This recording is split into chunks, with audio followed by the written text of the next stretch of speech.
خطائیں کون نہیں کرتا، غلطیاں کس سے نہیں ہوتی۔ زندگی تو اصل یہ ہے کہ ان خطاؤں سے سبق سیکھ کر نئے دور میں داخل ہوا جائے، سنہرے دور میں، امید کے دیے کی مانند ٹمٹماتے مثبت دور میں۔ خطا از قلم انیزہ غزالی۔ محض ایک غلطی، ایک لغزش اور ایک خطا کافی ہوتی ہے انسان کو برباد کرنے کے لیے۔ شہر کی اس پر رونق جامعہ کی وہ کلاس معمول کا منظر پیش کر رہی تھی۔ ڈائس کے ساتھ کھڑی ٹیچر جو مسلسل بول رہی تھی اور سامنے بیٹھے طلباء و طالبات جو کاغذوں کو قلم گھسیٹ گھسیٹ کر سیاہ کرتے جا رہے تھے۔ پچھلے 1 گھنٹے سے کلاس جاری تھی اور اب اسے برخاست کرنے کا وقت قریب آ پہنچا تھا۔ بالآخر ٹیچر نے ڈائس پر دھرے ہینڈ آؤٹ پر نگاہ جھکائی اور چہرہ اٹھا کر ایک بھرپور نظر کلاس پر ڈالی۔ آج کا ٹاپک یہیں تک رکھتے ہیں، اس لیے نہیں کہ میں تھک گئی ہوں، اس لیے بھی نہیں کہ آپ تھک گئے ہیں، بلکہ اس لیے کہ ٹائم ختم ہو گیا ہے اور اس سے زیادہ وقت لینے کی اجازت مجھے نہیں ہے۔ اس کی بات پر چند رخسار متبسم ہوئے، پھر ٹک ٹک کی آواز سے قلم بند ہونے لگے۔ کسی نے گردن کو اسٹریچ کیا اور کسی نے پیچھے سے صفحات پلٹ کر یقین دہانی کی کہ سب نوٹ کر لیا ہے۔ اب ٹیچر باری باری طلباء کی کنفیوژن دور کر رہی تھی۔ جب سوال کرنے والے طلباء اپنے جوابات پا کر مطمئن ہو چکے تو وزٹنگ فیکلٹی ممبر رافعہ دانش اپنا سامان سمیٹنے لگیں، فائل درست کی، پرس کندھے پر ڈالا اور جانے کو مڑی۔ میڈم ایک بات پوچھوں؟ ایک لڑکی پچھلی نشست سے گویا ہوئی۔ کہیے۔ وہ واپس گھومی۔ کیا واقعی چہروں سے نفسیات پڑھی جا سکتی ہے؟ میں نے ایسا سنا تھا۔ سوال آج کے ٹاپک سے ہٹ کر تھا۔ پڑھی جا سکتی ہے، مگر ضروری نہیں کہ ہر بار یہ درست بھی ہو۔ چہرے پر مستقبل نہیں لکھا ہوتا، نہ ماضی درج ہوتا ہے، لیکن چہرے پر تجربات کی لکیریں ہوتی ہیں اور کم اعتمادی کی جھلک بھی ہوتی ہے۔ شخصیت کے بہت سے پہلو چہرے پر آ جاتے ہیں۔ مثلاً یہ پرپل سکارف والی لڑکی شاید رات کو ٹھیک سے سوتی نہیں ہے، اسی لیے الجھی رہتی ہے۔ یہ سیکنڈ را والا نوجوان والدین کی زبردستی پر پڑھ رہا ہے، اسی لیے سنجیدہ نہیں ہے۔ سب اس پرپل سکارف والی لڑکی اور دوسری را میں بیٹھے نوجوان کو دیکھنے لگے۔ دونوں دھیرے سے ہنس دیے۔ ڈائس پہ موجود رافعہ کی بات ابھی پوری نہیں ہوئی تھی۔ اور یہ نوجوان؟ اس نے اشارہ کیا۔ یہ بہت سیدھا ہے، اسے کوئی بھی اسکیم کر کے بے وقوف بنا کر کنگال کر سکتا ہے۔ بولنے کے بعد وہ خود خفت سے گلابی پڑ گئی۔ نوجوان کے تاثرات بتا رہے تھے کہ اسے رافعہ کا تجزیہ ناگوار گزرا ہے۔ پوری کلاس مڑ کر اسے دیکھنے لگی۔ نوجوان کا چہرہ احساس توہین سے سرخ ہو گیا، آنکھوں میں چبھن در آئی۔ کچھ طلباء و طالبات نے ہنسی روکنے کو منہ نیچے کر لیے۔ کلاس کا ماحول عجیب تناؤ زدہ سا ہو گیا۔ آئی ایم سوری، مذاق کر رہی تھی میں۔ ماحول کی سنگینی بھانپ کر رافعہ نے معذرت کرنے میں ایک لمحہ نہ لگایا۔ آف کورس میں آپ کو جج نہیں کر سکتی، یہ صرف ایک مذاق۔ آپ کو مجھ سے ایسا مذاق کرنے کا اختیار نہیں ہے۔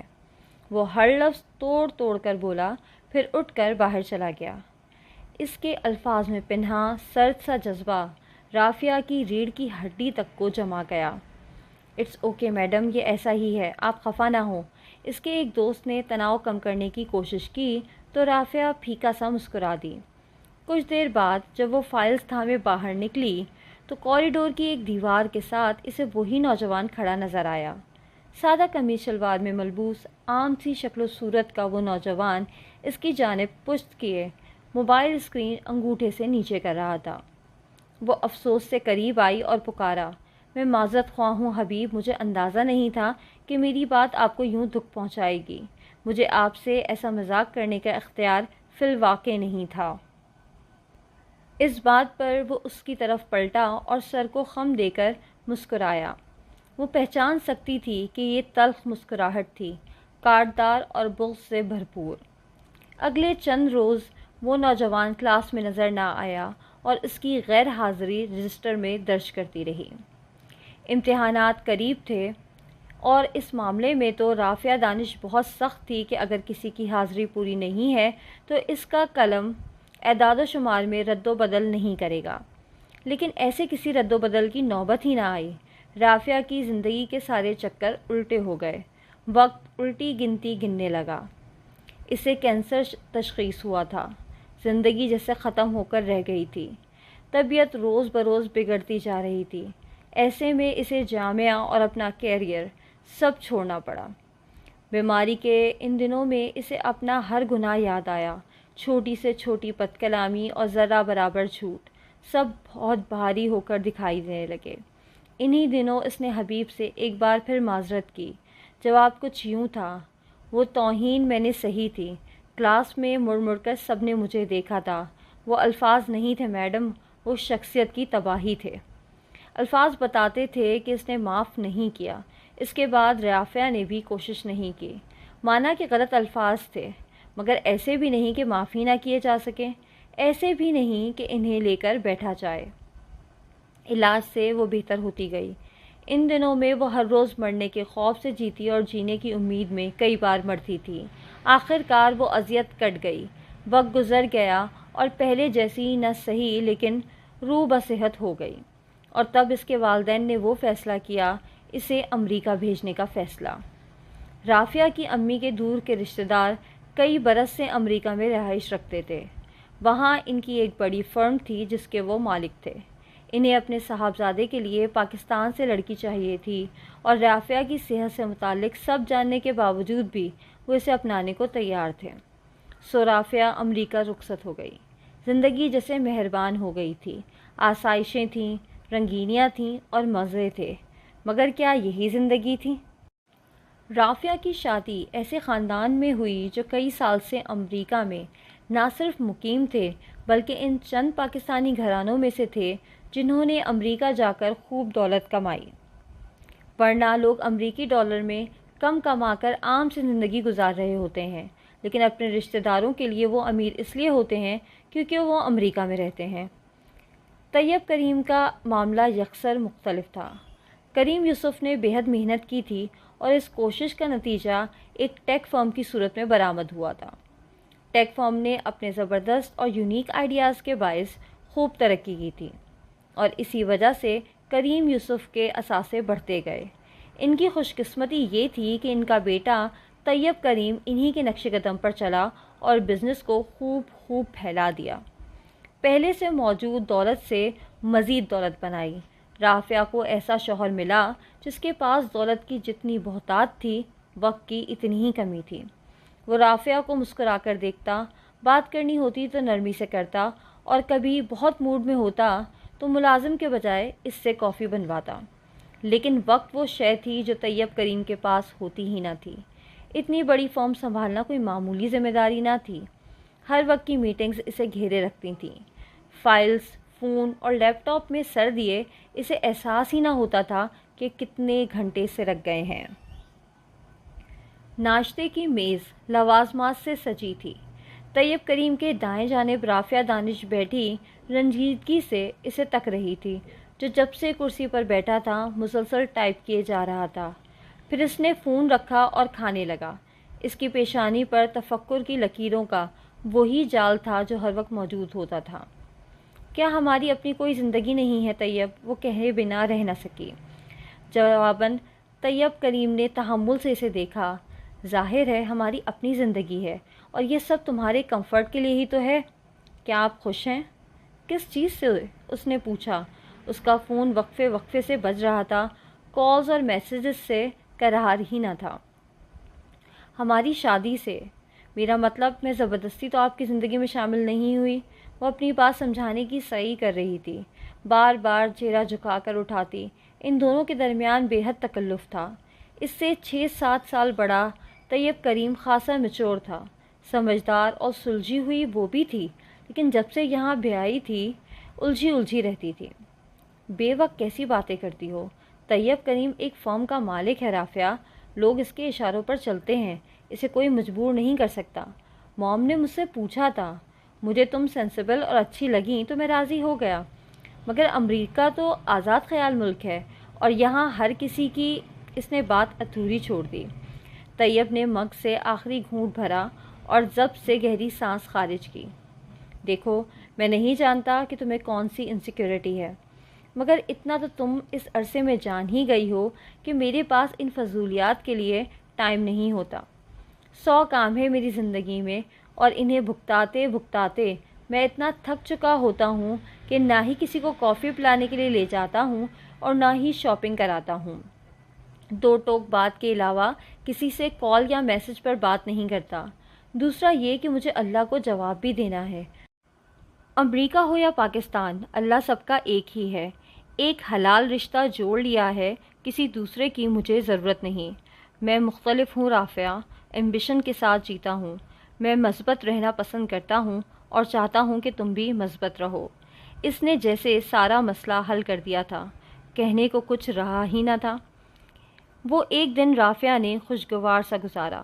طیب کریم کی چند منٹ کی باتیں بار بار ذہن میں دہرائیں اور بہت سے مثبت خیالات کو ذہن میں جمع کیا۔ لیکن اگلے چند روز جب بے رنگ گزرے تو خوشگواری انکا ہونے لگی اور بیزاری اود کر آنے لگی۔ طبیعت اکتانے لگی اور جی ہر چیز سے اچاٹ ہونے لگا۔ کوئی یہاں زیادہ بات نہیں کرتا تھا، سب خود میں مگن رہتے تھے۔ اسے پاکستان اور گھر والے ہر لمحہ یاد آتے تھے۔ زندگی یہاں پرآسائش تھی لیکن بہت پیچیدہ تھی۔ نہ کسی سے ٹھیک سے بات کرنے کا موقع ملتا تھا اور طیب کریم جسے بیوی اور کلائنٹ میں فرق کرنا ہی نہ آتا تھا، ہر بار اس کے پاس رافعہ سے کہنے کو اسی طرز کی باتیں ہوتی تھیں کہ خود کو مصروف کرو، مثبت رہو اور چیزوں کا مثبت رخ دیکھو، وغیرہ وغیرہ۔ رافعہ کو احساس ہونے لگا کہ گو کہ اسے اس کی صحت واپس مل گئی تھی، لیکن ذہنی طور پر وہ خلفشار کا شکار ہو گئی تھی۔ وہ نارمل نہیں رہی تھی، اسے کوئی چیز سکون نہیں دیتی۔ کینسر اسے بہت چڑچڑا اور الجھا ہوا بنا گیا تھا۔ وہ ہر وقت سوچوں سے لڑتی رہتی اور جب لڑ کر تھک جاتی تو فون اٹھا لیتی کہ شاید ایسا کچھ مل جائے جو مصروفیت کا سبب بنے اور زندگی کے اس کٹھن فیز سے نکل آئے۔ وہ شام خوبصورت سی اتری تھی۔ آسمان پر بادل سایہ کیے ہوئے تھے اور سورج اپنے وقت سے پہلے ہی بادلوں کی اوٹ میں چلا گیا تھا۔ بادلوں کے پیچھے سے جھانکتا سورج دلکش مناظر تخلیق کر رہا تھا۔ ایسے میں رافعہ خوشگوار موڈ کے ساتھ کمرے میں داخل ہوئی۔ سامنے طیب کھڑا تیار ہو رہا تھا۔ ہمیشہ کی طرح حشاش بشاش وہ کافی اچھا لگ رہا تھا۔ شرٹ کے کالر کھڑے تھے اور ٹائی ہاتھ میں تھی۔ آہٹ پر بھی وہ نہ ہلا اور انہماک سے تیاری مکمل کرتا رہا۔ سامنے ڈریسنگ پر رکھی گھڑی، پرفیوم اور سٹینڈ پر لٹکا کوٹ، ہر شے اپنی قیمت آپ بتاتی تھی۔ وہ سٹینڈ کی جانب بڑھی اور کوٹ اٹھا کر اس کی سمت آئی۔ موسم کتنا اچھا ہے؟ سوال پر وہ مڑا، پھر ملائمت سے مسکرایا۔ وہی نرمی اور اپنائیت اس کے چہرے پر آ گئی جو ہمیشہ رافعہ کو دیکھ کر آ جایا کرتی تھی۔ دھیرے سے اس کا سر اسبات میں ہلا۔ واقعی موسم آج اچھا ہے۔ رافعہ کے چہرے پر امید چمکی۔ ڈنر کریں پھر؟ وہ چہکی۔ طیب چند لمحے خاموش رہا، پھر پلٹ کر ڈریسنگ سے ایک پرنٹ شدہ کاغذ اٹھا کر رافعہ کی طرف بڑھایا۔ اس نے کاغذ نہیں تھاما مگر اس پر لکھی تحریر وہ پڑھ چکی تھی۔ یہ طیب کا آج کا شیڈیول تھا، جس کی مناسبت سے وہ اس وقت کھڑا ایک بزنس ڈنر کی تیاری کر رہا تھا۔ رافعہ کو کچھ بہت برا لگا، آنکھوں کی جوت بجھ سی گئی۔ آئی ایم سوری، وہ تعصب سے گویا ہوا، ہم ضرور چلتے، مگر یہ اہم ڈنر ہے اور میں یہ مس نہیں کر سکتا۔ میں اپنا بزنس نیٹ ورک خراب نہیں کر سکتا، اور میرا موڈ وہ خراب کر سکتے ہیں آپ، میری امید وہ توڑ سکتے ہیں آپ، اور میرا ذہن وہ ڈسٹرب کر سکتے ہیں آپ، لیکن اپنا بزنس ریلیشن ڈسٹرب نہیں کر سکتے۔ وہ غصے سے چلائی، رافعہ پلیز۔ وہ اسے دھیرے رہنے کی تنبیہ کرنے لگا۔ تم ڈسٹرب اس لیے نہیں ہو کہ ہم ڈنر پر نہیں جاتے، بلکہ اس لیے ہو کہ تم فارغ ہو۔ واٹ؟ وہ اکتا گئی۔ جب تم بیمار نہیں تھیں تو یقیناً کچھ کرتی تھیں، شاید پڑھاتی تھیں، اب تم یہ نہیں کر رہی۔ تمہارے پاس کام نہیں ہوتا اس لیے تم پریشان رہتی ہو۔ اپنے لیے کوئی سرگرمی ڈھونڈو، میں بالکل منع نہیں کروں گا۔ میں بہت سراہوں گا اس بات کو کہ تم یہاں بھی ویسے ہی اپنی صلاحیتوں کو استعمال کرو جیسے تم پاکستان میں کرتی تھیں۔ مطلب میں غلط ہوں طیب؟ آپ کی کوئی غلطی نہیں، میں یہ نہیں کہہ رہا۔ مجھے معلوم ہے میں ٹائم نہیں دے پاتا، مگر میں صرف یہ نہیں چاہتا کہ ہر وقت کا کانفلکٹ ہو۔ اس لیے میں چاہتا ہوں کہ تم خود کو مصروف کرو، ایسے تم مثبت رہو گی اور ذہن الجھا نہیں رہے گا۔ میں یہ چاہتا ہوں، میں وہ چاہتا ہوں، وہ بات کاٹ کر بولی۔ کیا دنیا صرف آپ کے چاہنے کے گرد گھومتی ہے؟ اصل میں بتاؤں کہ مسئلہ کیا ہے؟ مسئلہ یہ ہے کہ آپ کی کمپنی میں سینکڑوں لوگ کام کرتے ہیں۔ ان لوگوں کو اور اپنے کلائنٹس کو ڈیل کرتے کرتے آپ اپنے گھر والوں سے ڈیل کرنا بھول گئے ہیں۔ میں رافعہ دانش آپ کی بیوی ہوں، کلائنٹ نہیں، اور یہ بات آپ کو سمجھ لینی چاہیے کہ ہر وقت مجھے عملی ٹپس دیتے رہنا آپ کو فائدہ نہیں دے گا۔ اس نے کوٹ کو لینے کے لیے ہاتھ بڑھایا تو رافعہ نے کوٹ جھٹک کر سیدھا کیا۔ اب وہ اس میں بازو ڈال رہا تھا۔ بول چکی تم یا کچھ اور بھی کہنا ہے؟ اس نے پوچھا۔ مجھے کلائنٹ سمجھنا چھوڑ دیں۔ اس نے کوٹ کا دوسرا بازو اس کی طرف کیا۔ اگر تم میری کلائنٹ ہوتی نا رافعہ تو اس وقت میں تمہیں باہر کر چکا ہوتا، کیونکہ میرے کلائنٹس میرے وقت کے پابند ہوتے ہیں اور میں کسی کلائنٹ سے ہر وقت بات نہیں کرتا اور نہ اپنی تیاری کے ٹائم میں کسی کے لیے دستیاب ہوتا ہوں۔ آئندہ مجھ سے بحث کرنے سے پہلے اپنے فیکٹس درست کر کے آنا۔ اب ہٹو سامنے سے، مجھے لیٹ ہو رہا ہے۔ وہ درستی سے کہتا کوٹ چھڑاتا ڈریسنگ سے گھڑی اٹھانے لگا، پھر پرفیوم کے 2 اسپریز خود پر کیے اور اگلے ہی لمحے والیٹ اور چابیاں اٹھائے باہر کی طرف بڑھ گیا۔ وہ وہیں کھڑی رہی، شل اور ساکن۔ اس گفتگو کے بعد رافعہ نے اس سے بحث کرنا واقعی چھوڑ دیا، مگر اپنے لیے وہ کوئی خاص مصروفیت نہ ڈھونڈ سکی۔ سکون کی تلاش نے اسے سوشل میڈیا کے قریب کر دیا۔ اسے فیس بک اور انسٹاگرام کے ساتھ وقت گزارنا اچھا لگنے لگا۔ عشاء کے بعد بھی وہ دیر تک فون کے ساتھ مصروف رہتی۔ اس کا اکثر وقت سوشل میڈیا پر گزرنے لگا اور وہ نفسیاتی طور پر سوشل میڈیا کہانیوں سے متاثر ہونے لگی۔ وہاں لکھی ہر بات کو خود پر طاری کر لیتی اور اس پر سوچتی رہتی۔ کبھی کوئی دوست اس سے اس کی زندگی سے متعلق سوال کر لیتی یا کوئی تبصرہ کر دیتی تو رافعہ ان الفاظ کی گرفت سے خود کو آزاد نہ کر پاتی۔ ان سارے حالات میں خود بھی سمجھ نہیں پا رہی تھی کہ اسے کیا ہو گیا ہے۔ وہ ایسی کبھی نہ تھی، وہ بہت کمزور ہو گئی تھی۔ وہ تو کینسر کے دنوں میں بھی ہمت سے رہی تھی، لیکن اب اس کی ساری اعصابی مضبوطی کہیں کھو گئی تھی۔ اس رات طیب کے کسی کزن کی شادی تھی اور موم کے بے حد اصرار پر وہ جانے پر آمادہ ہو گیا۔ البتہ وہ خاص خوش نہ تھا۔ رافعہ امریکہ آنے کے بعد اس رات پہلی بار دل سے تیار ہوئی تھی۔ پورے آستین کے سبز فراک پر ہلکی جیولری اور معمولی میک اپ سے خود کو آراستہ کیے وہ کھلی کھلی لگ رہی تھی۔ شادی پر رافعہ کو طیب کے کئی رشتہ داروں سے ملاقات کا موقع ملا۔ شادی ایک ہوٹل میں تھی اور کھانا طیب کے ذائقے کے مطابق نہ تھا، لہٰذا چند لقموں کے بعد ہی اس کی بس ہو گئی۔ واپسی پر رافعہ نے محسوس کیا کہ وہ تھکا تھکا سا تھا، بار بار سر ہاتھوں سے مسلتا۔ وہ بیمار لگ رہا تھا، غالباً اس کا بلڈ پریشر لو ہو رہا تھا۔ کیا ہوا؟ اس نے استفسار کیا۔ کچھ نہیں، ٹھیک ہوں۔ وہ پوری توجہ سے ڈرائیو کرتا رہا۔ دوپہر میں کیا کھایا تھا؟ وہ پھر بولی۔ طیب نے جواب نہیں دیا۔ یعنی کچھ نہیں کھایا؟ رافعہ کو فکر ہوئی۔ ہاں، اصل میں میٹنگ تھی، لنچ کا ٹائم نہیں ملا۔ گھر آتے ہی موم نے شادی پر جانے کا کہہ دیا تو کچھ کھا نہیں سکا۔ Boring weddings. خیر میں ٹھیک ہوں، اس نے سچائی سے بتایا۔ اپنی شادی والے دن بھی ایسے ہی بیزار ہوئے تھے؟ وہ شرارت سے گویا ہوئی تو وہ سر جھٹک کر ہلکا سا ہنسا۔ نہیں، لیکن جب تم چڑچڑی ہو کر باتیں کرتی ہو تو واقعی بیزار ہوتا ہوں۔ مجھے بس یہی شکایت ہے کہ آپ ٹائم نہیں دیتے۔ وہ نئے سرے سے خفا ہوئی۔ کوشش کروں گا کہ شکایت دور کر سکوں، وہ تھکے تھکے انداز میں بولا۔ گھر پہنچنے پر رات کافی ہو چکی تھی اور ملازم موجود نہیں تھے۔ طیب کے لاکھ منع کرنے کے باوجود بھی وہ کچن میں چلی گئی اور پورے اہتمام سے کھانا تیار کیا۔ اس کی خوشی قابل دید تھی اور آج کل وہ اپنی ساری خوشیاں سوشل میڈیا پر شیئر کرنے کی عادی ہو چکی تھی۔ سو جھٹ سے اس نے انسٹاگرام کھولا اور اپنے پیارے سوشل میڈیا فرینڈز کو اپڈیٹ کیا کہ وہ کیا کر رہی ہے۔ جو تبصرے اسے موصول ہوئے انہوں نے اس کا سارا مزہ کرکرا کر دیا۔ اس کے اندر تک کڑواہٹ سی گھلتی گئی۔ وہ شوہر جس کے پاس تمہارے لیے وقت ہی نہیں، تم اس کے لیے کھانے بنا رہی ہو۔ اتنی رات کو کھانے پکا پکا کر لڑکیاں اپنی ویلیو خود گراتی ہیں۔ بھلا وہ آرڈر نہیں کر سکتا کیا؟ ایسے لوگوں کو بیویوں کو تھکانے کا شوق ہوتا ہے۔ وہ جھنجھلاہٹ میں مبتلا ہو گئی۔ خود کو بہت تسلیاں دیں کہ یہ سب وہ اپنی مرضی سے کر رہی ہے، مگر الفاظ تھے کہ اس کا پیچھا چھوڑ ہی نہیں رہتے۔ اس نے کھانا تو تیار کر دیا، لیکن اپنی کشمکش میں وہ ان لمحات سے محفوظ نہیں ہو سکی۔ دن یوں ہی گزرتے گئے اور معمولات جوں کے توں رہے۔ اس صبح ناشتے سے فراغت پا کر اس نے فیس بک چیک کیا تو دوستی کی ایک درخواست سامنے ہی چمک رہی تھی، کائے کا کانڈا۔ اس نے چند سیکنڈ سوچنے کے بعد پروفائل کو دبایا۔ کائے کا کانڈا فیمیل جاپان۔ اس نے درخواست قبول کر لی۔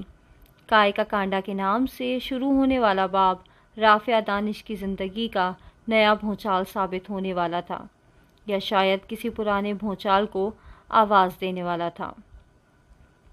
اس کے بعد چند روز پرسکون گزرے، گویا کسی طوفان سے پہلے کی خاموشی ہو۔ رافعہ کے اوپر کاموں کا کوئی بوجھ نہ تھا کیونکہ سارا گھر ملازم سنبھالے ہوئے تھے۔ آسائشیں بھی بہت تھیں اور ہر سہولت میسر تھی، لیکن خوشی وہ کہیں بھی نہیں تھی۔ وہ ان ساری مادی چیزوں سے نہیں ملتی تھی۔ اپنے سوشل میڈیا کے ساتھ اس کی زندگی ٹھیک سے گزر رہی تھی۔ کبھی سکون میسر آ جاتا، لیکن زیادہ تر بے رونقی اور بے چینی چھائی رہتی۔ اعصاب بنا کوئی کام کیے صرف اسکرین کے استعمال کی زیادتی کے باعث تھکے رہتے اور وہ ہر شے سے بیزار ہونے لگتی۔ اس دوران میں اسے بہت سے منفی خیالات آتے تھے۔ کبھی وہ سوچتی تھی کہ سب کچھ چھوڑ کر واپس پاکستان اپنی پرانی زندگی میں لوٹ جائے، لیکن پرانی زندگی میں بھی اب سب کچھ پرانے جیسا نہیں ہونا تھا، یہ بات وہ جانتی تھی۔ وہ کسی خلا میں تیر رہی تھی جہاں اسے نہ اپنی زندگی کا کوئی مقصد سمجھ آتا تھا اور نہ سمت۔ انہی دنوں سکون کی اصلاح حاصل تلاش نے اس سے ایک اور قدم اٹھوایا۔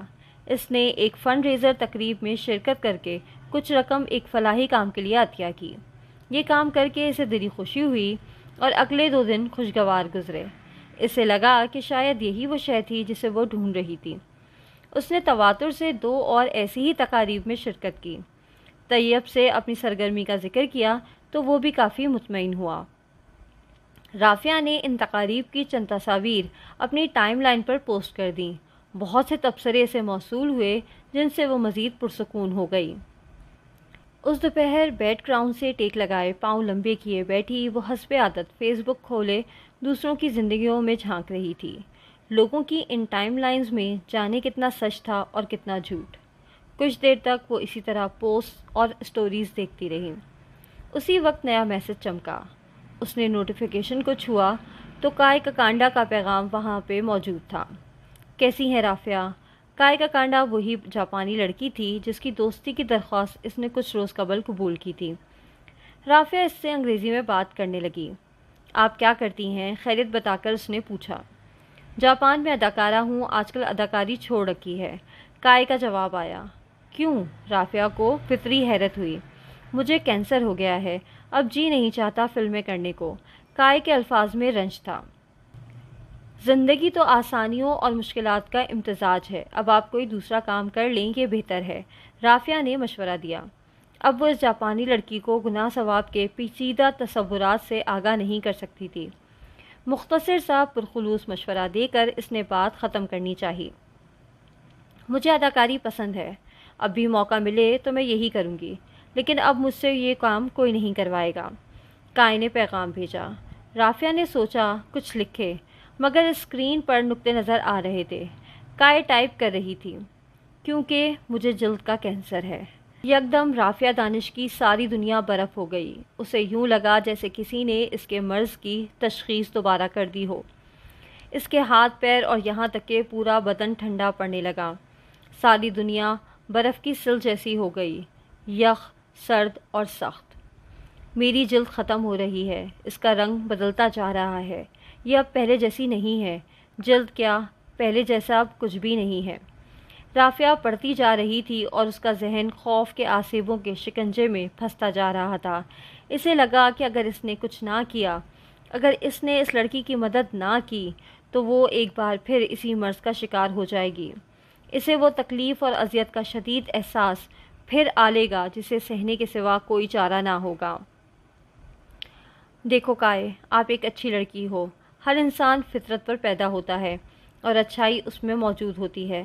آپ نے زندگی بھر جو بھی کیا وہ ماضی ہے، مستقبل اب بھی کسی خالی ڈائری کی طرح ہے جس کے صفحات کو آپ بہتر عمل سے پر کر سکتی ہو۔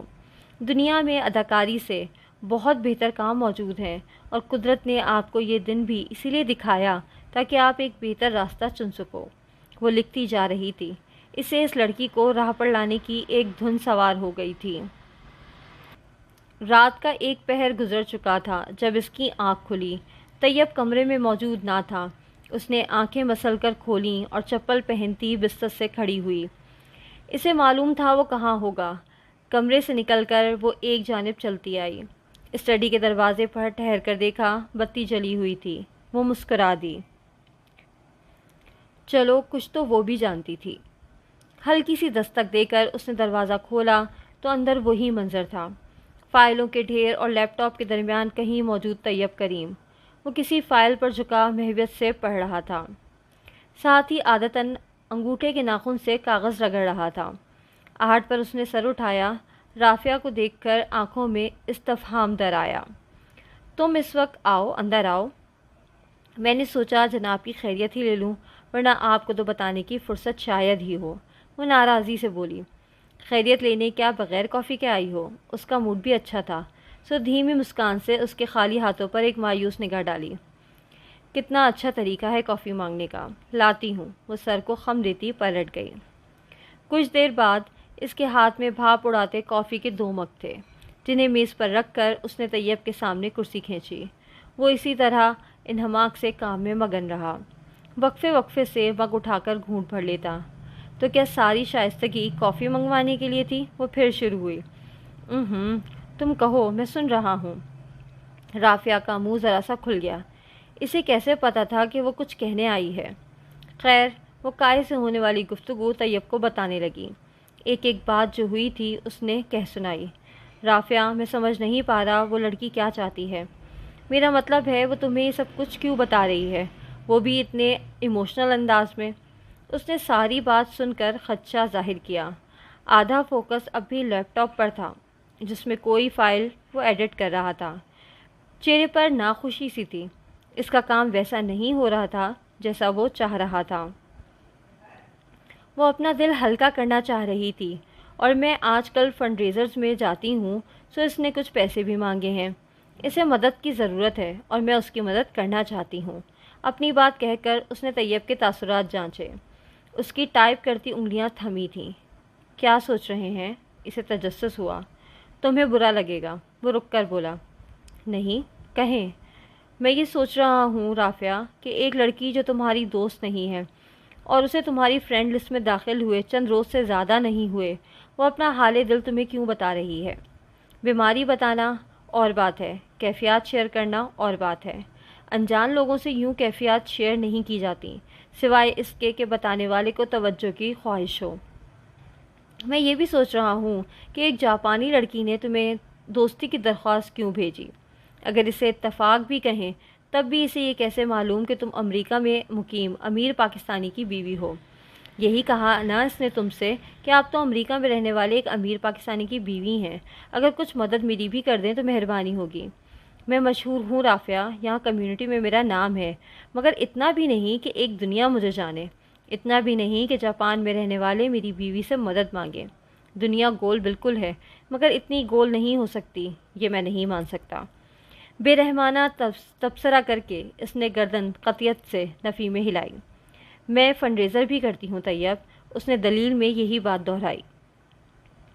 لیکن اس کی دوستی کی درخواست تمہارے فنڈ ریزرز میں جانے سے پہلے آئی تھی، یعنی وہ تمہیں جانتی ہے، ورنہ ایک جاپانی اداکارہ کو کیا پڑی ہے کہ ہر کسی کو درخواستیں بھیجتی پھرے۔ اور اتفاقات کی اس فہرست میں ایک اتفاق یہ بھی ہے کہ اسے وہی کینسر ہے جو تمہیں تھا۔ ہر چیز تمہارے حساب سے اتنی سیٹ کیسے ہے، ایسے جیسے تمہارے لیے سٹیج کی گئی ہو؟ پھر رافعہ کے خفا تاثرات دیکھ کر وہ ذرا نرم پڑا۔ میں یہ نہیں کہہ رہا کہ اسے کینسر نہیں ہوگا، میں یہ کہہ رہا ہوں کہ وہ کچھ چھپا رہی ہے، یا یہ بھی ممکن ہے کہ وہ لڑکی ویسی نہیں ہے جیسی وہ خود کو بتاتی یا ظاہر کرتی ہے۔ میں اس سے 2 دن سے مسلسل رابطے میں ہوں، وہ جھوٹ نہیں بول رہی۔ آپ ہی چاہتے تھے کہ میں اپنے لیے مصروفیت ڈھونڈوں، میں نے اپنا سکون لوگوں کی مدد کرنے میں ڈھونڈ لیا ہے، اس نے وضاحت دی۔ مجھے اعتراض نہیں ہے، بلکہ یہ اچھی بات ہے۔ بس اتنا خیال رکھو کہ مدد کرتے وقت انسانوں کی پہچان کر کے ان کے ساتھ تعاون کرو۔ میں روز سینکڑوں لوگوں سے ڈیل کرتا ہوں، اسی لیے کہہ رہا ہوں کہ لوگوں سے خبردار رہو، دنیا اتنی سیدھی نہیں ہے، یہاں بہت ٹیڑھ ہے۔ میں نے کہا نا، میں جان کر ہی مدد کروں گی۔ کیا آپ کو اعتبار نہیں ہے؟ اگر تم کہہ رہی ہو کہ وہ لڑکی جھوٹی نہیں ہے تو مجھے تم پر اعتبار ہے۔ تم سمجھدار ہو، فیصلے کر سکتی ہو، صحیح و غلط کا تعین بھی کر سکتی ہو۔ وہ واپس اپنی فائل پر جھک گیا اور باقی ماندہ ایڈیٹنگ مکمل کرنے لگا۔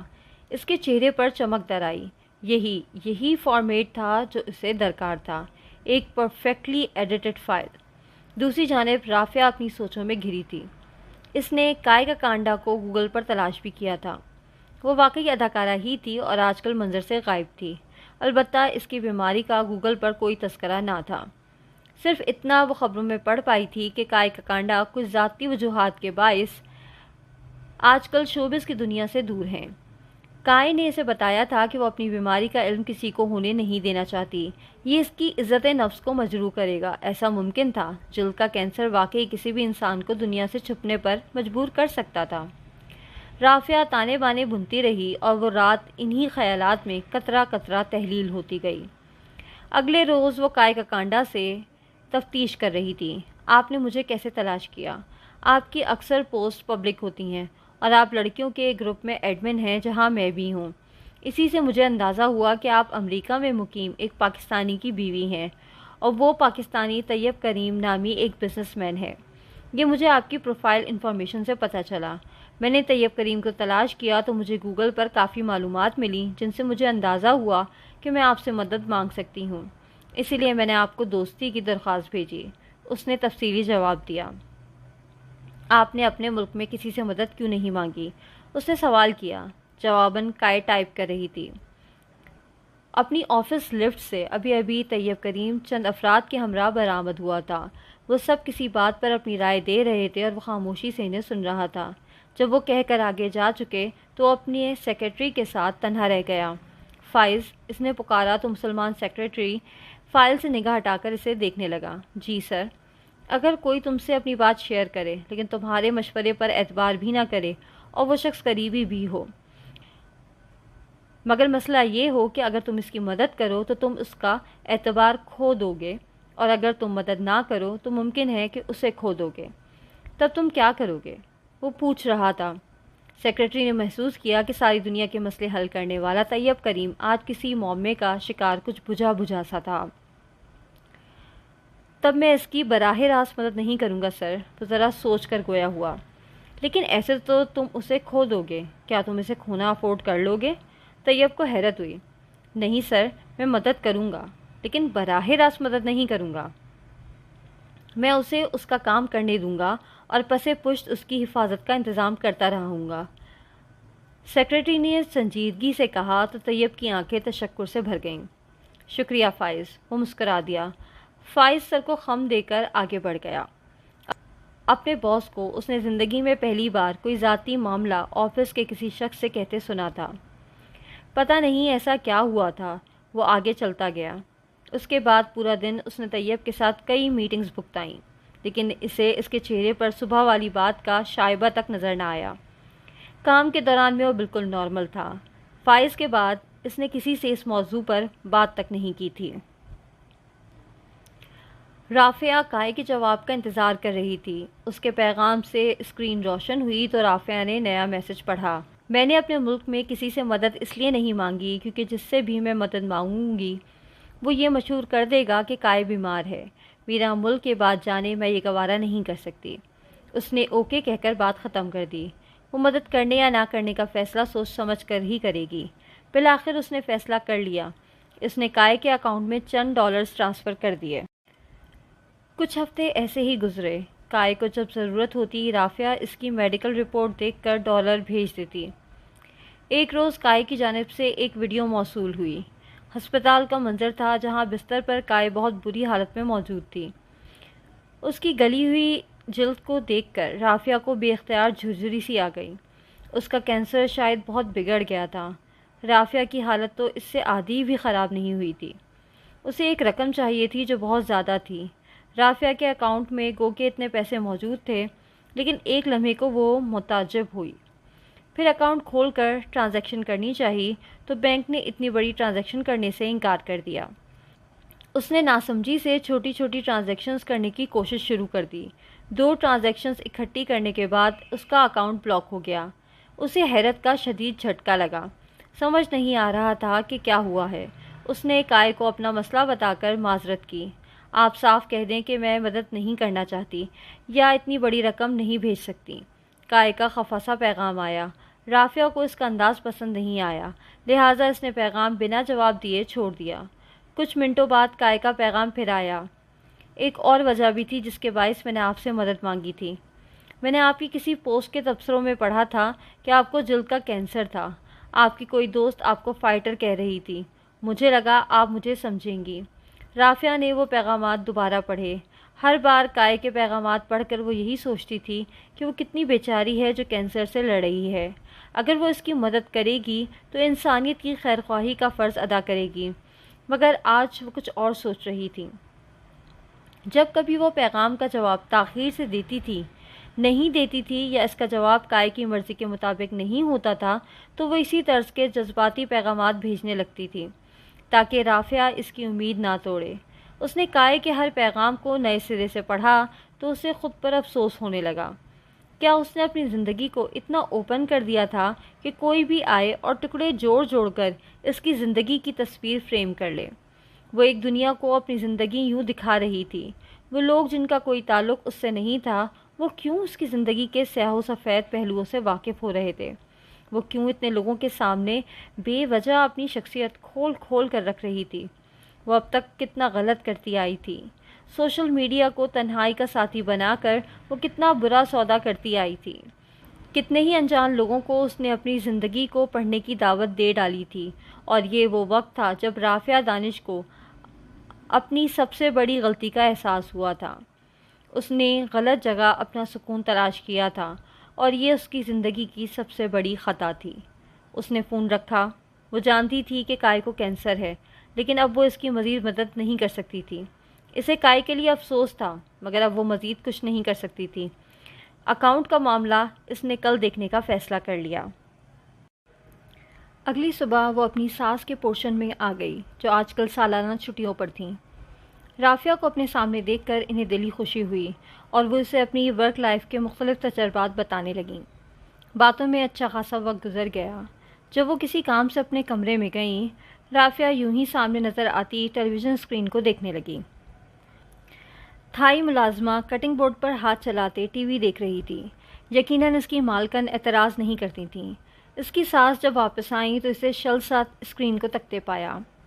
میں منع بھی کرتی ہوں اس ملازمہ کو کہ یہ فضول فلمی چینل نہ دیکھا کرے، بڑے فحش ہوتے ہیں یہ۔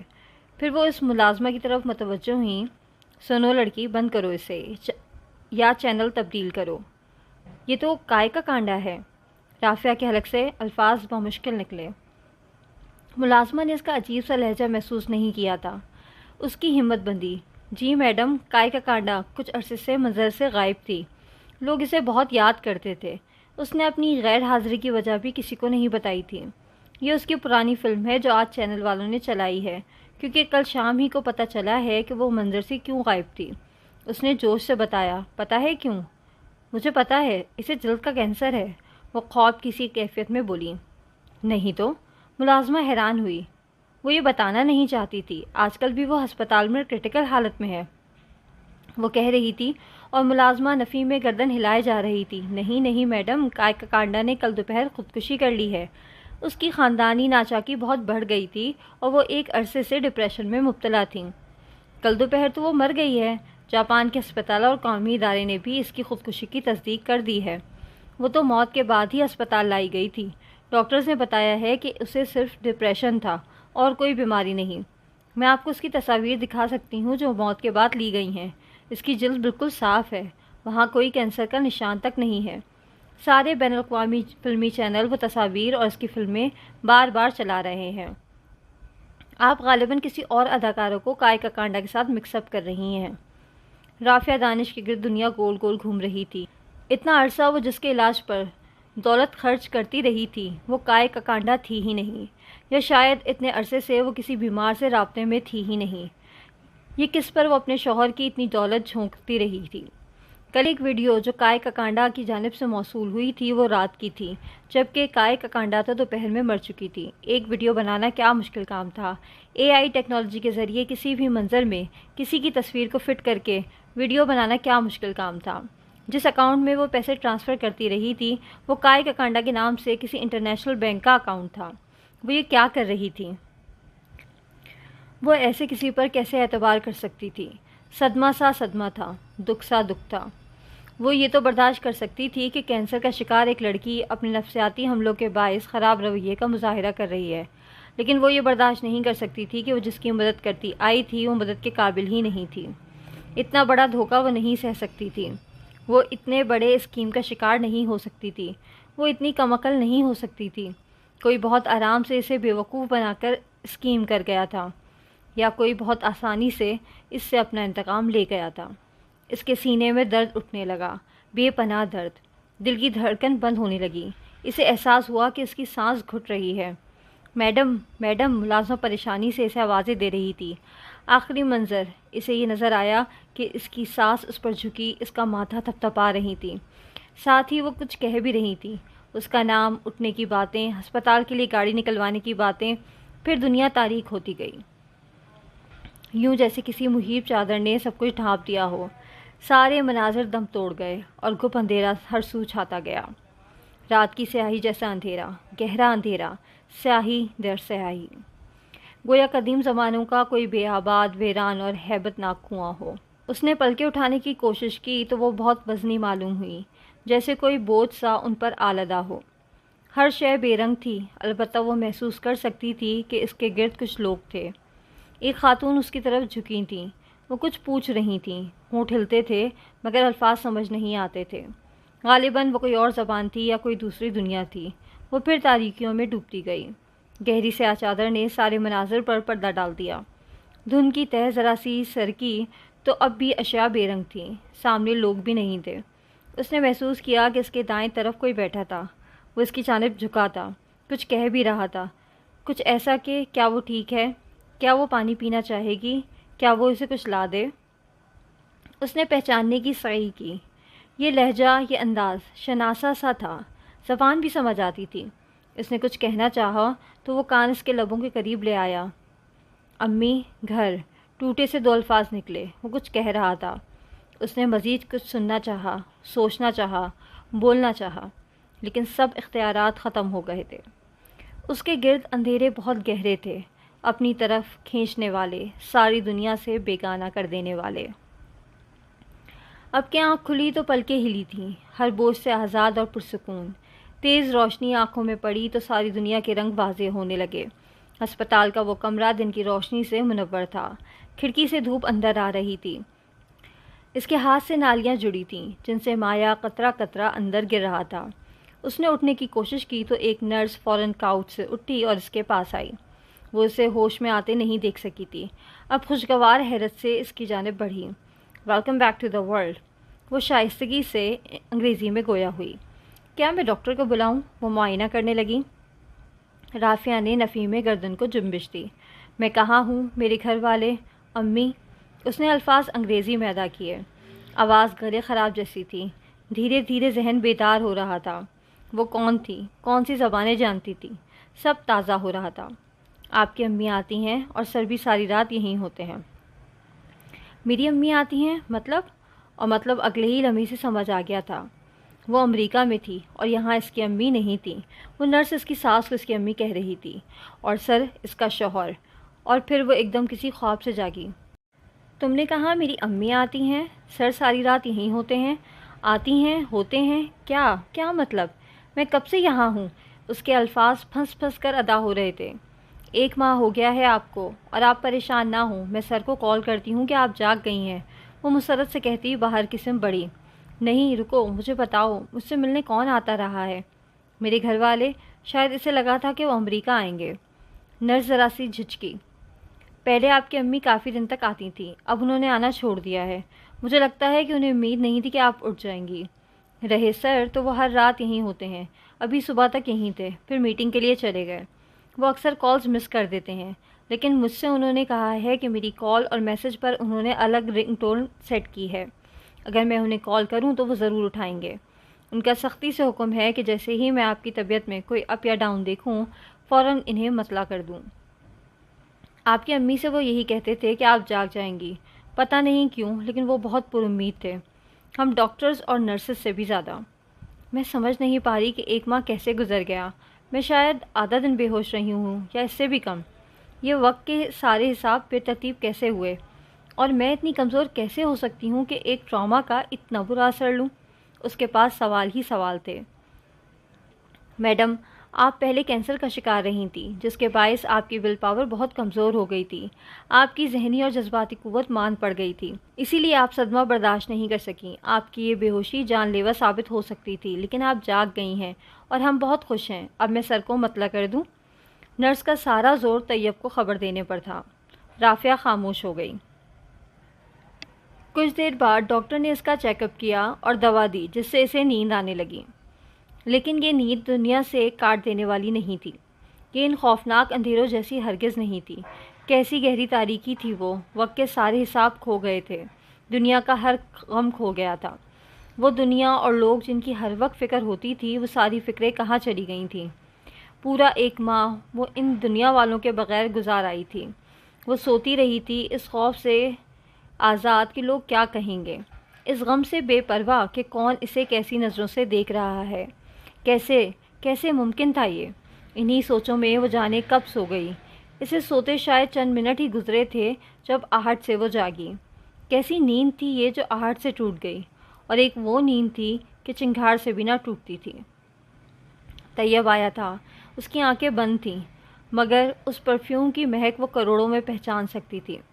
وہ اس کے بیڈ کی پائنتی کے ساتھ کھڑا خاموشی سے اس کی بند آنکھیں دیکھ رہا تھا. وہ اس کے جاگنے کی خبر سنتے ہی ہاسپٹل آیا تھا. کب سوئی ہے دوبارہ؟ اس نے نرس سے پوچھا. لہجہ نارمل تھا، مگر کچھ تھا جو مختلف تھا. ابھی کچھ دیر ہوئی ہے. دواؤں کے زیر اثر ہیں. بے ہوشی جیسی نیند نہیں ہے. کیا میں انہیں اٹھا دوں؟ اس نے فلفور ٹوکا. آپ خوش ہیں سر؟ نرس نے پوچھا. ظاہر ہے میں خوش ہوں، اس نے بنا توقف جواب دیا. تھوڑے دن بعد ہم انہیں ڈسچارج کر دیں گے، پھر آپ ایک لمبے ٹرپ پر جائیے گا، نرس نے مشورہ دیا. طیب ابھی بھی کھڑا تھا، بیٹھا نہیں تھا. میڈم جائیں گی لمبے ٹرپ پر؟ میں یہاں کام نمٹاؤں گا، اس نے کہا. میڈم کہاں؟ پاکستان. میں نے وعدہ کیا تھا کہ میں اسے بھیجوں گا. جب وہ سو رہی تھی تو میں نے اس سے ایک ڈیل کی تھی کہ جیسے ہی وہ جاگے گی میں اس کی ٹکٹ کرا دوں گا. اسے اپنی امی سے ملنا تھا. میں فوری طور پہ انتظام کر دوں گا، بس وہ جاگ جائے. وہ جاگ گئی ہے. اس نے اپنی بات پوری کر دی ہے. اب وعدہ پورا کرنے کی باری میری ہے. کیا وہ واقعی طیب کے ساتھ کوئی ڈیل کرتی رہی تھی؟ لیکن وہ تو سو رہی تھی. کیا طیب اس کے جوابات خود سے فرض کرتا رہا تھا؟ وہ ساری رات ہسپتال میں ہوتا تھا. کیا وہ اپنے الفاظ سے اسے جگانے کی کوشش کرتا رہتا تھا؟ اس کے اگلے 2 دن سوتی جاگتی کیفیت میں گزرے. کبھی وہ دواؤں کے زیر اثر نیند میں چلی جاتی تھی اور کبھی وہ جاگ جاتی اور دنیا کی رنگ و رونق کو محسوس کرتی. آوازیں، جذبات اور حواس سب آہستہ آہستہ پرانی حالت پر لوٹ رہے تھے. آج وہ ٹیک لگا کر بیٹھی تھی. کمزوری اب بھی بہت تھی اور رنگت بالکل نچڑ گئی تھی، اسی لیے وہ آئینہ دیکھنے سے آراز کرتی تھی. نرس فرانسس پوری تندہی سے اس کی خدمت کرتی رہی تھی. ابھی بھی وہ برش لے کر اس کے پیچھے کھڑی تھی. آپ کے بال اتنی بیماری کے باوجود بھی اچھے ہیں، اس نے تعریف کی. یہ اچھے ہیں؟ اسے اپنے رف بالوں سے تکلیف ہوتی تھی. ایک وہ تاریکی تھی جہاں کسی شے سے فرق نہیں پڑتا تھا، لیکن اب دنیا اور اس کی فکریں واپس آ گئی تھیں. فرانسس چپ چاپ کنگھا اوپر سے نیچے پھیرتی گئی. پتہ ہے فرانسس، میں نے ایک غلطی کی تھی، وہ کہنا شروع ہوئی. فرانسس سننے لگی. میں نے ایک شخص کو بے عزت کیا تھا جس کا مجھے کوئی حق نہیں تھا. میں بھول گئی تھی کہ زبان کے استعمال میں احتیاط کرنی چاہیے، کیونکہ ایک لفظ کافی ہوتا ہے انسان کو جہنم کے گہرے گڑھوں میں گرانے کے لیے. مگر میری سب سے بڑی غلطی یہ نہیں تھی. میں ان دنوں میں جب سے جاگی ہوں یہی سوچ رہی ہوں کہ میری کون سی غلطی مجھے یہاں لائی. میں اس نتیجے پر پہنچی کہ یہ ماضی کی وہ غلطی نہیں تھی، کیونکہ اس غلطی پر نادم ہو کر میں نے بہت دفعہ معافی بھی مانگی تھی. اس شخص کا ظرف معاف کرنے والا تھا یا نہیں، لیکن اللہ گواہ ہے فرانسس کہ میری نیت کسی کو بے عزت کرنے کی نہیں تھی، اور میں نے صدقے دل سے معافی مانگی تھی. اللہ ایسا نہیں ہے کہ اپنے بندوں پر زیادتی ہونے دے. جانتی ہو میں نے زندگی میں سب سے بڑی غلطی کیا کی؟ فرانسس نے بالوں کو پونی میں کسنا چاہا تو رافعہ نے اس کی آواز سے اسے پرے ہٹایا۔ بال کھینچنے سے درد ہوا تھا۔ فرانسس نے اس کے بالوں کو کھلا چھوڑ دیا۔ ہر انسان کی زندگی میں ایک وقت آتا ہے جب وہ تنہا ہو جاتا ہے، اکیلا ہو جاتا ہے۔ اسے لگتا ہے کہ اس کے سارے رشتے ٹوٹ گئے ہیں، سارے تعلق چھوٹ گئے ہیں، کوئی اپنا نہیں لگتا۔ ایسا محسوس ہوتا ہے جیسے سب اپنی دنیا میں مصروف ہو کر ہم سے الگ ہو گئے ہیں۔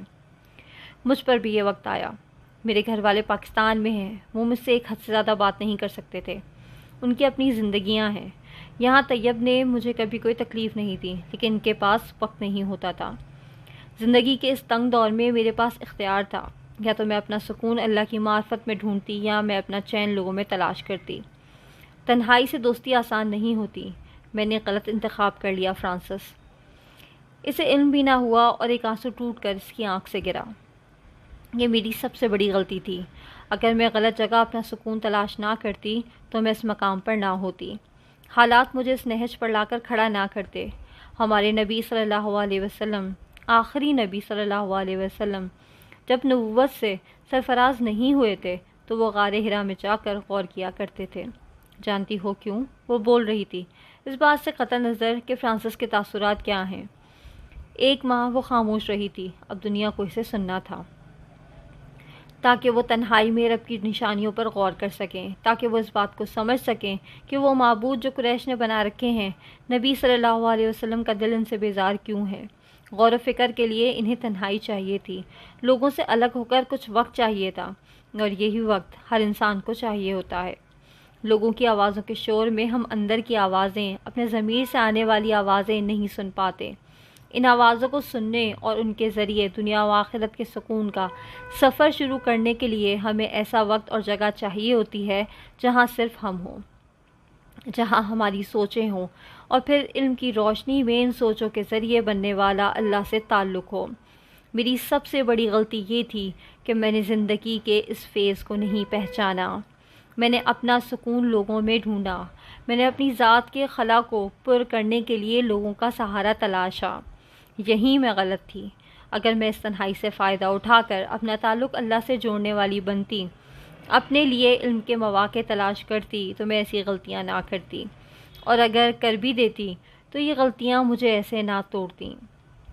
اللہ تعالیٰ مشکل بھیجتے ہیں، لیکن اکثر مصیبتیں انسان کی شامت اعمال کی وجہ سے ہوتی ہیں۔ میں اب بھی لوگوں کی مدد کروں گی اور پہلے سے زیادہ کروں گی، لیکن اب میرا مقصد لوگوں کی مدد سے سکون حاصل کرنا نہیں، بلکہ اللہ کی رضا حاصل کرنا ہوگا۔ جب اللہ کی رضا حاصل ہوگی تو سکون خود ہی میسر آ جائے گا۔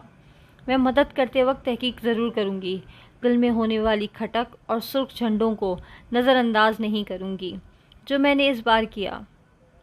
فرانسس، مجھے بہتر انسان بننا ہے، ایسا انسان جو لوگوں کی آراء کو معبود بنا کر انہیں ہر وقت خود پر سوار نہ کرے، ایسا انسان جو اپنا سکون اللہ کی رضا میں ڈھونڈے، ایسا انسان جو لوگوں کی توجہ کے لیے نہ تھکے۔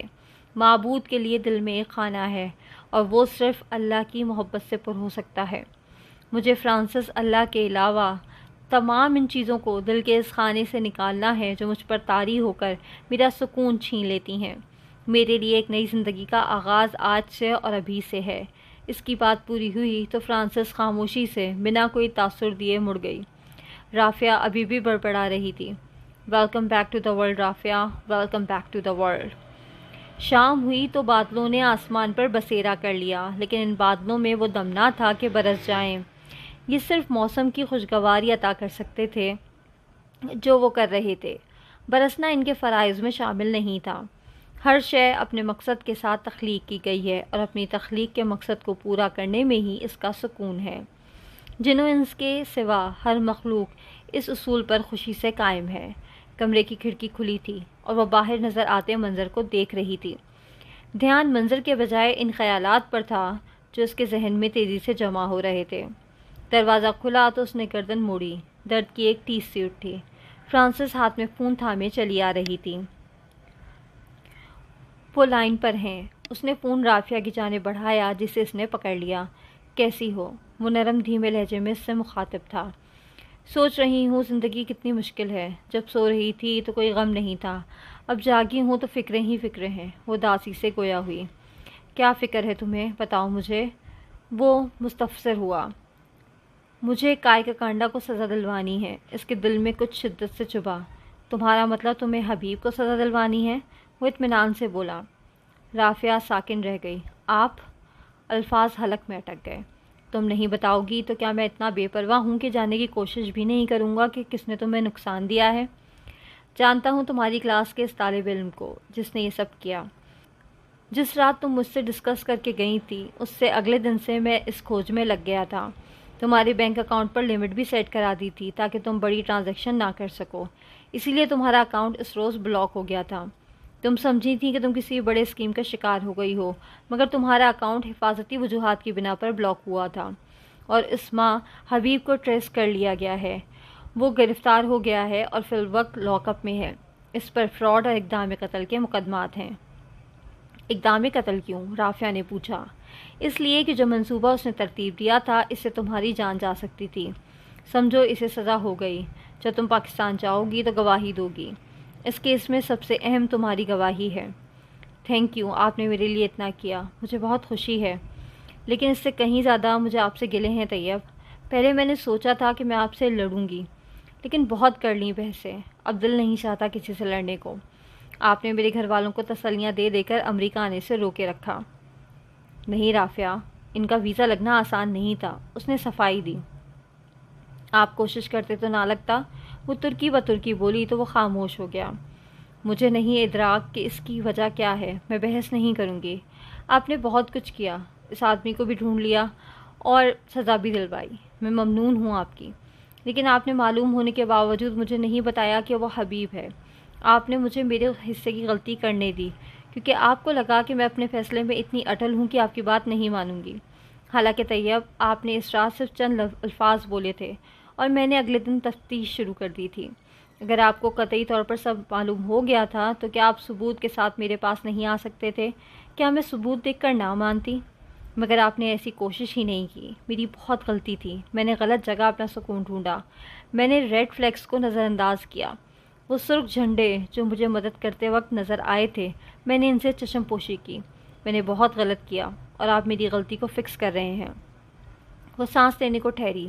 طیب کی جانب کوئی آواز نہیں تھی، سانس لینے کی بھی نہیں۔ کیا میری غلطی کو فکس کرنے کے دوران میں محض ایک بار، ایک سیکنڈ کے لیے آپ نے اپنی غلطی پر غور کیا؟ کیا آپ نے اس طرف توجہ کی کہ میں اس حالت کو کیوں پہنچی؟ کیا آپ کو اپنی خطا نظر آئی؟ میں نے سنا تھا جب آپ نرس سے کہہ رہے تھے کہ آپ اپنا وعدہ پورا کریں گے اور مجھے پاکستان بھیج دیں گے۔ کیا اب بھی آپ مجھے زندگی کے حالات سے لڑنے کے لیے تنہا کر دیں گے؟ میں آپ سے کوئی حساب لینے کی حقدار نہیں ہوں طیب، کیونکہ اس ایک ماہ میں آپ ہی ہیں جو میرے ساتھ رہے۔ بس جو جی میں تھا کہہ دیا۔ مجھے آپ سے کوئی شکوہ نہیں ہے، چھوٹی سی زندگی ہے، مجھے یہ گلوں شکووں میں ضائع نہیں کرنی۔ ایک دن سارے دکھ اپنے تمام احساسات کے ساتھ ختم ہو جائیں گے۔ اتنا بول کر وہ تھکنے لگی تھی۔ طیب کی طرف سے کوئی جواب نہ پا کر اس نے کال منقطع کر دی۔ اپنی پاور چیئر پر طیب کریم دم سادے بیٹھا تھا۔ زندگی میں پہلی بار اس نے رافعہ کو بغیر کوئی نصیحت کیے اور بغیر کوئی مشورہ دیے سنا تھا، اور وہ الفاظ جو وہ کہہ گئی تھی وہ تو تیر تھے جو پے در پہ سینے میں اترتے گئے تھے۔ اس نے لمحہ بھر کو پلکیں جھپکی تو منظر بدلا۔ ہسپتال میں وہ اپنی ماں کے سامنے کھڑا تھا۔ اس کے عقب میں بستر پر رافعہ مشینوں اور نالیوں میں گھری لیٹی تھی۔ وہ نہیں جاگے گی طیب، میری امید کھو گئی ہے، وہ افسوس سے کہہ رہی تھی۔ مگر میری امید تو نہیں کھوئی، وہ جواباً اتنا ہی پر اعتماد تھا۔ تمہیں کیا ہو گیا ہے؟ دن بھر آفس دیکھتے ہو، رات کو یہاں آ جاتے ہو۔ طیب، تم گھر کی شکل دیکھنا بھول گئے ہو۔ اس طرح کب تک چلے گا؟ اور وہ تو بات بھی نہیں کرتی، تم ساری رات یہاں کیوں تھکتے ہو؟ انہیں بے حد فکر تھی۔ وہ چند لمحات کچھ نہ بولا۔ موم، میں نے کبھی اسے ٹائم نہیں دیا، وہ مجھ سے ہمیشہ اس بات پر ناراض رہی ہے۔ میں کبھی اسے وہ اعتماد نہیں دے سکا کہ وہ میرے مشوروں پر بھروسہ کرے۔ کیا اب بھی میں اسے وقت نہ دوں؟ کیا اب بھی میں امید کھو کر اسے چھوڑ دوں؟ اس کی گردن نفی میں ہلی تھی، اور آج وہ سن سا بیٹھا ایک ہی بات سوچ رہا تھا۔ وہ اسے اس وقت ٹائم دے رہا تھا جس وقت وہ بے ہوش تھی۔ جب سے وہ ہوش میں آئی تھی وہ مطمئن ہو گیا تھا اور اپنے بہت سے کام نمٹانے کے باعث ٹھیک سے اسے وزٹ بھی نہیں کر سکا تھا۔ تو کیا وہ صرف اس کی بیماری کے لیے اس کے لیے میسر تھا؟ وہ سوچوں میں غرق تھا جب دروازہ ہلکی سی دستک سے کھلا اور فائز نے اندر جھانکا۔ سر، کانفرنس روم میں سب اکٹھے ہو گئے ہیں۔ اس کے الفاظ پر وہ اٹھا اور چیزیں سمیٹ کر آفس سے نکلا۔ قدم منو وزنی ہو رہے تھے۔ کیا آپ کو اپنی خطا نظر آئی؟ مجھے آپ سے کوئی شکوہ نہیں ہے۔ وہ مختلف راہداریاں پار کر رہا تھا۔ ہر راہداری، ہر دروازہ اور ہر دیوار پر ایک جیسے الفاظ رقم تھے۔ انسان کسی کو وقت دینے اور سراہنے کے لیے اس کے بیمار ہونے یا مرنے کا انتظار کیوں کرتے ہیں؟ اس کا ذہن اسے ہر جگہ یہی الفاظ دکھا رہا تھا۔ بہت سے فیصلے کانفرنس روم تک پہنچنے کے راستے میں ہو گئے تھے۔ میٹنگ ٹیبل پر سب اس کے منتظر تھے۔ ملٹی میڈیا پر موجود شخص نے اسے داخل ہوتا دیکھ کر آج کی میٹنگ کے تعارفی نکات چلا دیے تھے۔ جیسے ہی وہ اپنی کرسی تک پہنچا، فائز نے کافی کا مگ بڑھایا اور جیمز نے ٹیب۔ وہ بیک وقت دونوں کا شکریہ ادا کرتا نشست سنبھالنے لگا۔ میٹنگ میں بھی اس نے حسب معمول سب کی بات سنی، پھر ضروری فیصلے کیے اور پورے اعتماد سے بہت سے مسئلے حل کیے۔ اٹھتے وقت وہ بولا، اگلا ایک ہفتہ آپ نے پوری ایمانداری سے کام کرنا ہے۔ بالکل ایزی نہیں ہونا۔ آپ کی نگرانی ہوتی رہے گی۔ مجھے کمپنی میٹرز میں کوئی مسئلہ نہیں چاہیے۔ جن پروجیکٹس پر ہم کام کر رہے ہیں وہ نہایت اہم ہیں، اور میں اس بات کو یقینی بنانا چاہتا ہوں کہ ان کامیاب پروجیکٹس کے بعد ایک گھڑی انتظار کیے بغیر اگلے 25 پروجیکٹس ہمارے منتظر ہوں۔ ہمیں نہ صرف امریکہ کی بلکہ دنیا کی بہترین ٹیک فرم ہونے کا ثبوت دینا ہے۔ اگلا ایک ہفتہ مجھے آپ سے کسی قسم کی کوئی شکایت نہیں چاہیے۔ اگلے ایک ہفتے کیا ہے سر؟ ایک سوال آیا۔ اگلے ایک ہفتے کے لیے میں پاکستان میں ہوں گا، لیکن CCTV سے آپ کی حرکات و سکنات کو مانیٹر کرتا رہوں گا۔ نہ بھی کروں تب بھی آپ کو اپنا کام پوری دیانتداری سے کرنا چاہیے، وہ کہہ رہا تھا۔ بالآخر طیب کریم نے ایک فیصلہ کر لیا تھا، اپنی ترجیحات طے کرنے کا فیصلہ۔ اس نے زندگی میں تعلیم اور کام کے علاوہ کبھی کسی چیز کو ترجیح دینا نہیں سیکھا تھا۔ اب اسے زندگی سے یہ سیکھنا تھا۔ وہ جانتا تھا کہ یہ آسان فیصلہ نہیں ہے، کیونکہ عادات میں رد و بدل کرنا کبھی سہل نہیں ہوا کرتا، لیکن اسے کرنا تھا۔ یہ بے حد ضروری تھا۔ وہ کام بھی کرے گا، اپنے گھر والوں کو وقت بھی دے گا، رشتہ داروں سے بھی ملے گا، زندگی کا لطف بھی لے گا۔ وہ سب کچھ کرے گا اور ایک معتدل زندگی گزارے گا۔ اب وہ لوگوں کو وقت دینے کے لیے ان کے بیمار ہونے کا انتظار نہیں کرے گا۔ اسے جن لوگوں سے محبت ہے، جن کو وہ قریبی سمجھتا ہے، اپنے عمل سے وہ اس قربت کا اظہار ضرور کرے گا۔ ہاں، اب وہ وقت آ گیا تھا جب طیب کریم نے زندگی کی ترجیحات بہتر انداز سے مرتب کرنا سیکھنا تھا۔ ابھی وہ دونوں عدالتی کمرے سے باہر نکلے تھے۔ رافعہ نے حلف لے کر گواہی دی تھی اور اس کی گواہی کے لیے طیب کریم اس کے ساتھ آیا تھا۔ کانٹ بلیو، تمہاری وجہ سے عدالتوں کے چکر لگا رہا ہوں میں۔ وہ جھرجھری لے کر ہنسا۔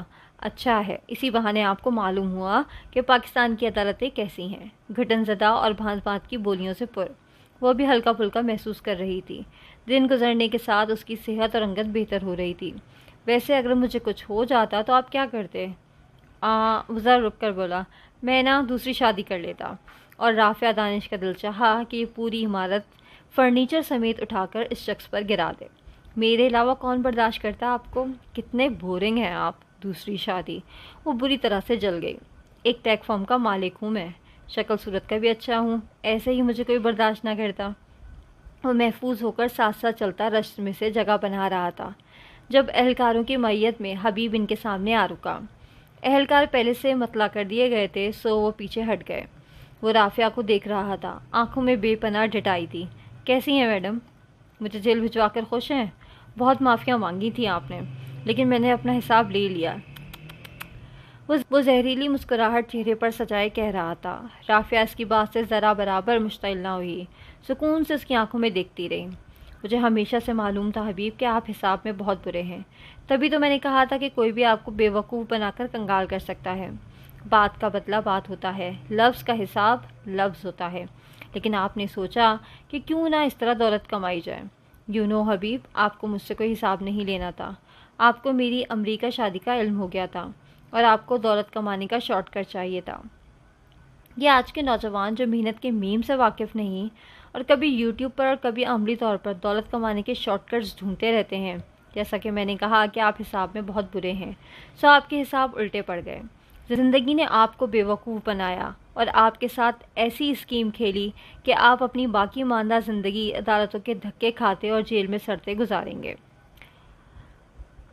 اس کے لہجے میں بلا کا اطمینان تھا۔ اس کے برابر کھڑا طیب مسکرا کر اسے اس کی جنگ لڑتے دیکھ رہا تھا۔ تھینکس ٹو یو آپ مری نہیں، سو جیل سے میں نکل ہی آؤں گا۔ رہی بات اس کی کہ میں اسکیم کا شکار ہوا، تو ڈیئر میڈم، آپ کی دی ہوئی بہت سی رقم سے میں آلریڈی عیش کر چکا ہوں. زندگی کے بہت سے مزے آپ کے توسط سے میں جیل پہنچنے سے قبل ہی لوٹ چکا ہوں. میں جیل سے نکل کر پھر کوئی کرائم ڈھونڈ لوں گا. آپ کے الفاظ نے مجھے کرمنل بنا دیا ہے. وہ اب بھی انہی تاثرات کے ساتھ تھا. رافعہ کے الفاظ سے اسے فرق نہ پڑا تھا. نہ اب کے بولنے کی باری طیب کی تھی. تم کرمنل اپنی مرضی سے بنے ہو، رافعہ کے الفاظ سے نہیں. یہ تم جیسے بہت سو کا مسئلہ ہے کہ الزام دوسروں کے سر ڈال کر اپنا ضمیر ہلکا کرتے رہتے ہو. فلاں کی وجہ سے ہم یہ بن گئے، حالات نے ہمیں یہ بنا دیا. یہ اور وہ بننا ہماری چوائس ہوتی ہے. حالات آتے ہیں تو چناؤ کا اختیار بھی ساتھ آتا ہے. رافعہ کی زندگی میں مشکل وقت آیا. وہ چاہتی تو خودکشی کر لیتی، چاہتی تو ان گنت غلط راستوں میں سے کوئی بھی چن لیتی. مگر حبیب، یہ انسان کا اپنا فیصلہ ہوتا ہے.